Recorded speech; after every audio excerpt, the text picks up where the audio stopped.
संसार को प्राण शक्ति प्रदान करते हैं, तो उनमें समाहित विषाक्त वायु संसार के जीवों का नाश भी करती। मेरे देवी तारा स्वरूप ने सूर्य को प्रकट किया था और मेरे ही आदेश पर सूर्य प्रलय के समय देवी तारा और भी उग्र हो उठी और तब सभी 12 आदित्य सूर्य प्रकट होते।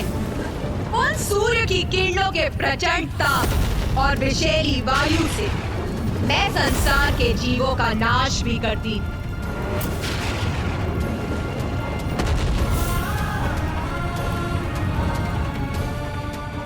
धर्म का पालन और धर्मोचित मार्ग पर चलना ही उचित है।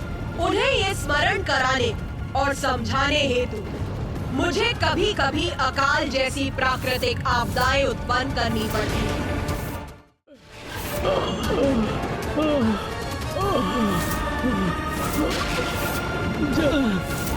भोजन भोजन जल।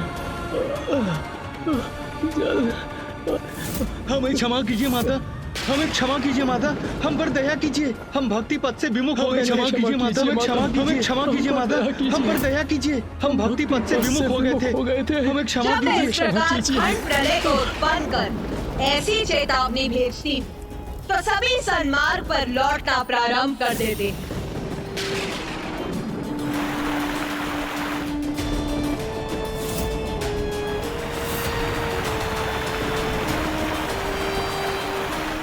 इस प्रकार मैं सृष्टि में अनुशासन, सुव्यवस्था और शांति स्थापित कर देती हूँ, किंतु उसे दीर्घ अवधि तक स्थिर रखना अधिक कठिन है।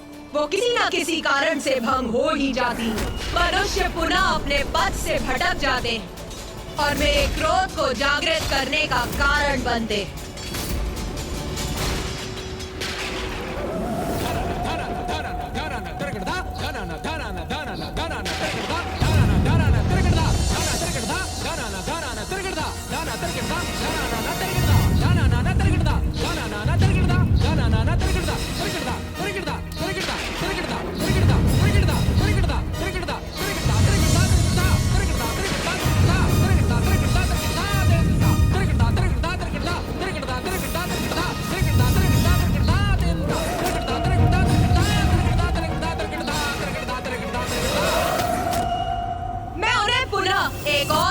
प्रलय रूपी चेतावनी देने हेतु उत्पन्न करती जल प्रलय।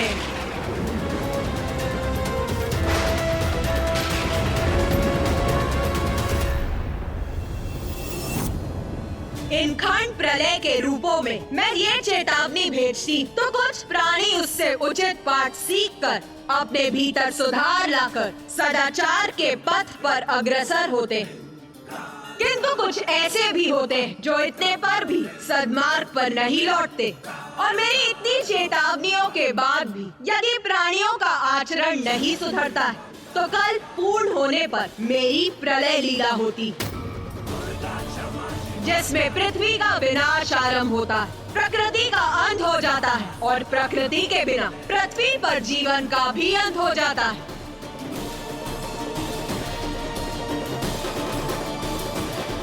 देवी षोडशी।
माता, प्रलय में तो सृष्टि पूर्ण रूप से नष्ट हो जाती है, कोई भी शेष नहीं रहता। हाँ पुत्र, उचित दिशा में देख रहे हो तुम। तुम्हारी दृष्टि से ही तुम्हारे विचार इंगित हो रहे हैं, जो सर्वथा उचित है।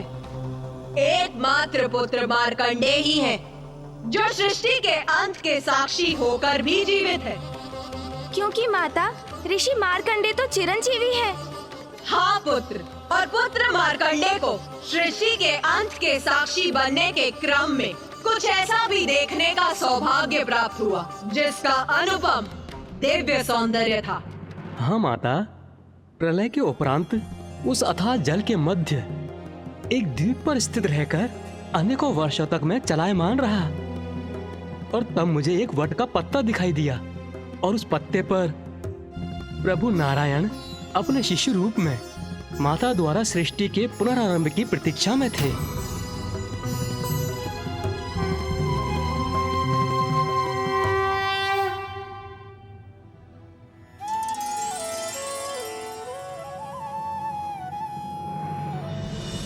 जब ऐसा दिव्य दृश्य उत्पन्न होता है, तब मैं पृथ्वी का पुनः सृजन कर सभी जीवों में प्राण भरती, और जब 4 युग बीत जाते हैं और मनुष्य सुपथ से भटकने लगते हैं, तो मैं विभिन्न संकेतों से उन्हें पुनः सावधान करती, और फिर कल्पांत में प्रलय के माध्यम से मैं सृष्टि को पुनः नष्ट करती, और यही क्रम सदैव चलता रहता है। और फिर एक समय ऐसा आता है जब मैं पूर्ण विनाश करने का निर्णय लेती, और तब महाप्रलय उत्पन्न होती। महाप्रलय?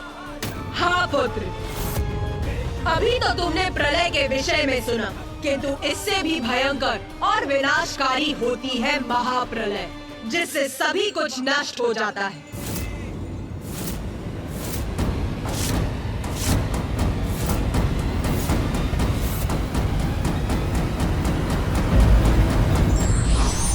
सृष्टि में सब कुछ नश्वर है, इसलिए माया का मोह त्याग कर कर्म करते हुए हमें ईश्वर की भक्ति का मार्ग चुनना चाहिए।